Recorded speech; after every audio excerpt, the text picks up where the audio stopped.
আমরা যারা আজকের এই মাহফিলে উপস্থিত আছি, প্রতিটি মানুষ আমরা মনে প্রাণে বিশ্বাস করি এবং জানি, এবং এই বিশ্বাস আমাদের ঈমানের সাথে অঙ্গাঙ্গিভাবে জড়িত, যে এই যে বর্তমান আমরা যেই জগতে বসবাস করছি, এই দুনিয়ার জগৎ, বাস্তবিক অর্থে আমরা কেউ এই জগতের স্থায়ী বাসিন্দা নই। ঠিক কিনা বলেন? আমরা কেউ এই জগতের বাসিন্দা নই। এই দুনিয়ার জগৎ এটা আমাদের স্থায়ী ঠিকানা নয়। কারণ কিছুদিন আগেও তো আমরা এই দুনিয়ার জগতে ছিলাম না, আবার কিছুদিন পরেও কিন্তু আমরা এই দুনিয়ার জগতে থাকবো না। তো এক সময় যেহেতু ছিলাম না, আবার এক সময় থাকবো না, তাহলে নিশ্চিত করে বলা যায় যে আমরা এই দুনিয়ার জগতের স্থায়ী বাসিন্দা নই। এই দুনিয়া আমাদের শেষ ঠিকানা নয়। সঙ্গত কারণে আমাদের প্রতিটি মানুষের সামনে তিনটি গুরুত্বপূর্ণ প্রশ্ন এসে দাঁড়িয়ে যায়। কয়টি প্রশ্ন? তিনটি প্রশ্ন, খুব বুঝেন। এক নম্বর প্রশ্ন হলো যে আমি যখন এই দুনিয়াতে ছিলাম না, তখন আমি কোথায় ছিলাম? কোথাও না কোথাও তো ছিলাম। দুই নম্বর প্রশ্ন হলো আমি যখন এই দুনিয়ার জগৎ ছেড়ে চলে যাব, তখন কোথায় যাব? তিন নম্বর প্রশ্ন হলো যে এক সময় তো ছিলাম না, এক সময় তো থাকবো না, তো মাঝে কিছুদিনের জন্য এই দুনিয়ার জগতে আমি কেন এসেছি? প্রশ্ন কয়টি বলুন? তিনটি প্রশ্ন। আমি আবারও বলছি, সংক্ষেপে বলছি। এক নম্বর প্রশ্ন হলো ছিলাম কোথায়? বলেন, এক নম্বর প্রশ্ন কি? ছিলাম কোথায়। দুই নম্বর প্রশ্ন হলো যাব কোথায়? দুই নম্বর প্রশ্ন কি? যাব কোথায়। এক নম্বর প্রশ্ন কি? ছিলাম কোথায়। বলেন, এক নম্বর প্রশ্ন কি? ছিলাম কোথায়। দুই নম্বর প্রশ্ন কি? যাব কোথায়। তিন নম্বর প্রশ্ন কেন এলাম? তিন নম্বর প্রশ্ন কি? তাইলে প্রশ্নটা সংক্ষেপ হয়ে গেল না? এই তিনটা প্রশ্ন খুব মনে রাখেন।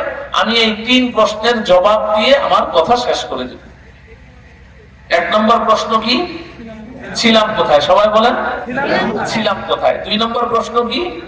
যাব কোথায়। তিন নম্বর প্রশ্ন কি? কেন এলাম। বলেন, তিন নম্বর প্রশ্ন কি? কেন এলাম। আমার প্রিয় ভাইয়েরা, এক নম্বর আর দুই নম্বর প্রশ্নের জবাব একটাই। ছিলাম কোথায়, যাব কোথায়, দুইটা প্রশ্ন। এই দুটোটা প্রশ্নের উত্তর হলো আমরা ছিলামও জান্নাতে, যাবো জান্নাতে ইনশাআল্লাহ। ছিলাম কোথায়? জোরে বলেন। ছিলাম কোথায়? যাব কোথায়? ইনশাআল্লাহ। যাব কোথায়? ইনশাআল্লাহ। হ্যাঁ, সাথে ইনশাআল্লাহ বলতে হবে, কারণ আমরা তো জানি না জান্নাতে যাব কিনা, কিন্তু জান্নাতে যাওয়ার আশা নিয়েই তো আজকে এখানে এসেছি। ঠিক কিনা? তাইলে ছিলাম কোথায়? জান্নাতে। বলেন, ছিলাম কোথায়? জান্নাতে। যাব কোথায়? জান্নাতে ইনশাআল্লাহ। দুই প্রশ্নের জবাব শেষ। ছিলামও জান্নাতে, যাব ইনশাআল্লাহ জান্নাতে। এখন আপনাদের মনে একটা প্রশ্ন যে হুজুর, জান্নাতে যাব, আল্লাহ পাক যদি দয়া করেন, মায়া করেন, মাফ করে দেন, তাহলে জান্নাতে যাব এই আশা তো রাখি, এটা তো বুঝলাম, কিন্তু জান্নাতে ছিলাম এই কথাটা তো বুঝলাম না। জান্নাতে ছিলাম এই কথাটা তো বুঝলাম না। কবে জান্নাতে ছিলাম? আমার প্রিয় ভাইয়েরা, বিস্তারিত বলার সুযোগ নেই, সংক্ষেপে বলছি, আপনারা শিক্ষিত মানুষ, বুঝেন। আমাদের সকলের আব্বাজান হযরতে আদম আলাইহিস সালাম, আমাদের সকলের আম্মাজান হযরতে হাওয়া আলাইহিস সালাম। আমাদের সবার আব্বাজান কে? আদম আলাইহিস সালাম। আম্মাজান কে? হাওয়া আলাইহিস সালাম। আমাদের জন্ম তো আদম থেকে নাকি, না মানব থেকে? হ্যাঁ, তো স্কুলে যে আমাদের বাচ্চাদেরকে ডারউইনের মতবাদ পড়ায় ক্লাস 8 এর বইয়ে, ডারউইনের মতবাদ। ডারউইনের মতবাদ কি জানেন? মানুষ এক সময় বানর ছিল। নাউজুবিল্লাহ বলে। বানর ছিল, ওই বানর গাছে লাফালাফি করে না, দেখেছেন বানর? দেখেছেন? তো ডারউইনের মতবাদ হলো এই বানর গাছে লাফালাফি করতে করতে এক সময় লেজটা ছিঁড়ে গেছে, লেজটা ছিঁড়ে এখন মানুষ হয়ে গেছে। এইসব পড়া আমাদের বাচ্চাদেরকে পড়ায়, আর আমরা লক্ষ লক্ষ টাকা খরচ করে তাদেরকে ওই পড়া শেখানোর জন্য জমি জমা বিক্রি করে দিই। এত গুরুত্বপূর্ণ শিক্ষা না শিখলে কি হয়? বানরের সন্তান। আল্লাহ আমাদেরকে বুঝার তৌফিক দান করেন। তো আমাদের সকলের আব্বাজান আদম আলাইহিস সালাম, আম্মাজান হাওয়া আলাইহিস সালাম, আমাদের আব্বা আম্মাকে সৃষ্টি করে আল্লাহ রাব্বুল আলামিন তাদেরকে যেই বাড়িতে রেখেছিলেন সেই বাড়িটার নাম কি? জোরে বলতে হবে, জান্নাত। আব্বা আম্মা জান্নাতে ছিলেন, এটা আমরা সবাই জানি।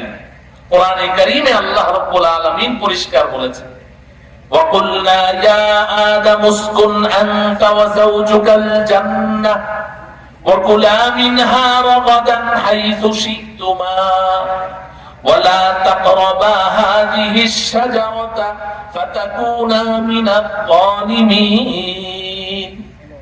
আল্লাহ রাব্বুল আলামিন আমাদের আব্বা আম্মাকে লক্ষ্য করে বলছেন, আব্বাজানকে লক্ষ্য করে বলছেন, ইয়া আদম উসকুন আনতা ওয়া যাওজুকাল জান্নাহ, আদম তুমি তোমার স্ত্রীকে নিয়ে জান্নাতে বসবাস করো, ওয়া কুলা মিনহা রাগাদান হাইতু শিতুমা, জান্নাতের যত ফল ফলাদি আছে যেখান থেকে খুশি সেখান থেকে পরিতৃপ্তির সাথে তুমি ভক্ষণ করতে পারো, তবে ওয়ালা তাকরাবা হাযিহিস শাজারা ফাতাকুনা মিনাল যালিমিন, তবে খবরদার ওই যে গাছগুলো দেখা যায় ওই গাছগুলোর ফল খাওয়া তো দূরের কথা, এর কাছে দাঁড়েও যেন যেও না, তাহলে কিন্তু তুমি ধ্বংস হয়ে যাবে।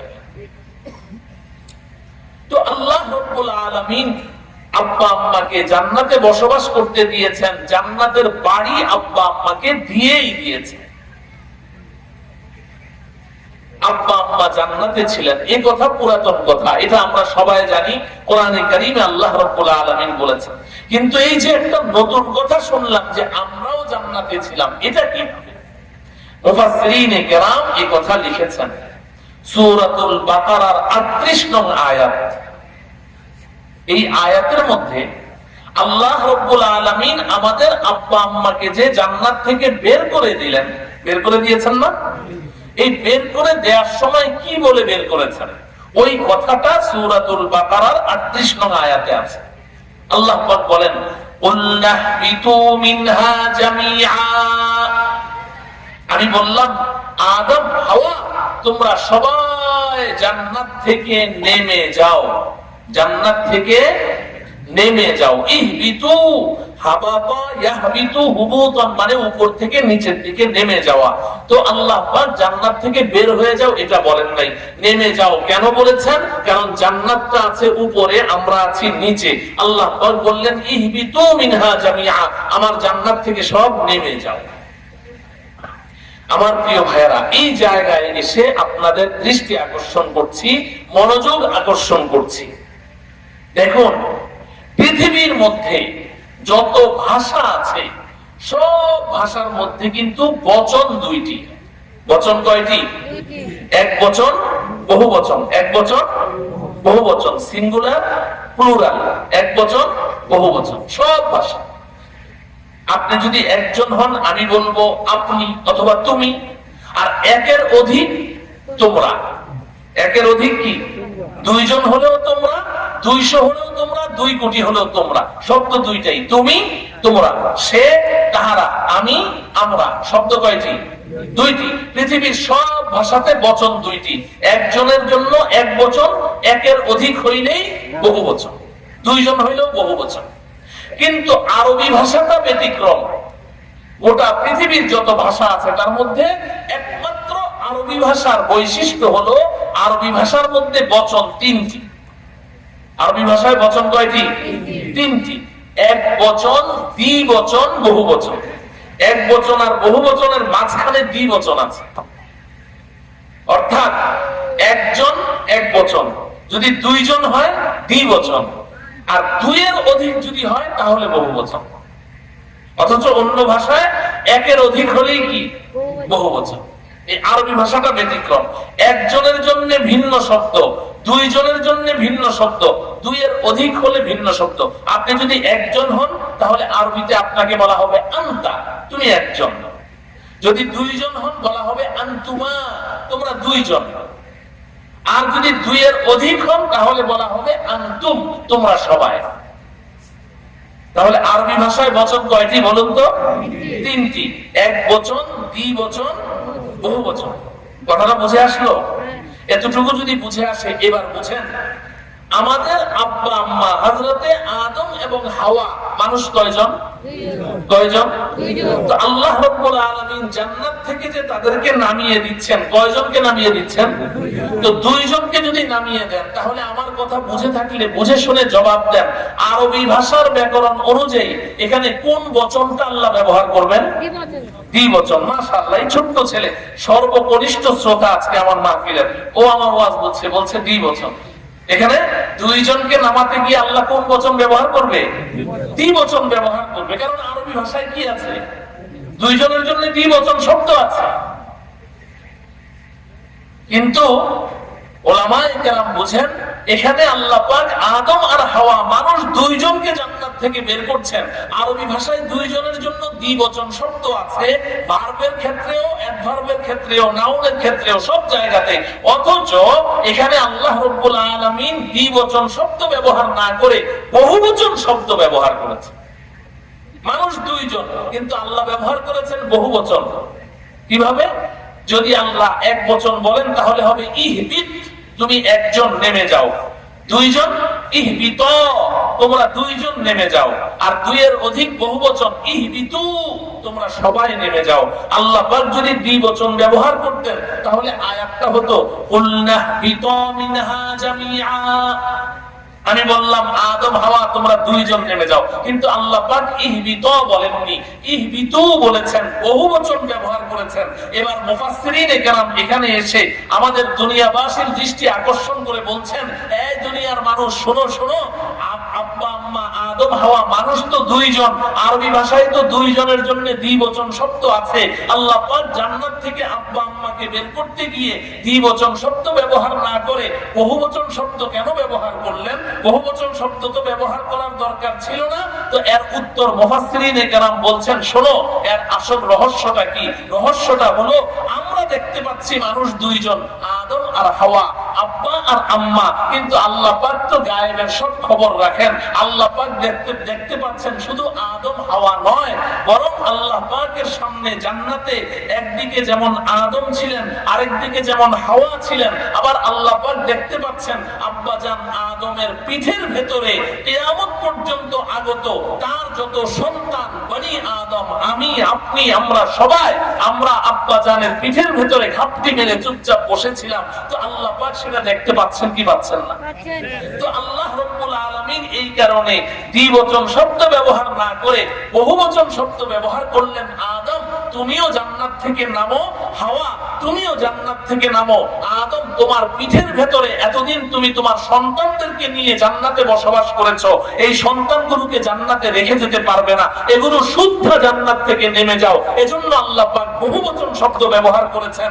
এখান থেকেই বোঝা যায় যে আব্বা আম্মা জান্নাতে একা ছিলেন না, আমরাও ছিলাম না। জোরে বলেন, আমরা ছিলাম কি ছিলাম না? আলহামদুলিল্লাহ বলেন। তাহলে ছিলাম কোথায়? জোরে বলেন, ছিলাম কোথায়? যাবো কোথায়? ইনশাআল্লাহ। দুই প্রশ্নের জবাব শেষ। আল্লাহ রাব্বুল আলামিন আমাদেরকে অতি সহজে, অতি নিরাপদে আমাদের আসল বাড়ি জান্নাতে পৌঁছার তৌফিক দান করুন। তিন নম্বর প্রশ্ন কি? প্রশ্ন কি বলেন? তিন নম্বর প্রশ্ন কি? কেন এলাম? মাশাআল্লাহ। তিন নম্বর প্রশ্ন কি?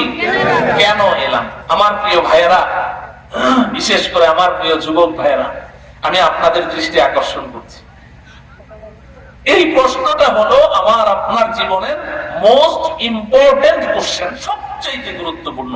এর চাইতে গুরুত্বপূর্ণ কোন প্রশ্ন আমার আপনার জীবনে নেই। সেই প্রশ্নটা হলো, আমি দুনিয়াতে কেন এলাম? কেন এসেছি দুনিয়া? বেকার এসেছি না কোনো উদ্দেশ্য আছে? কথা বলেন। আল্লাহ। এই যে আয়াতটা সূরাতুল বাকারার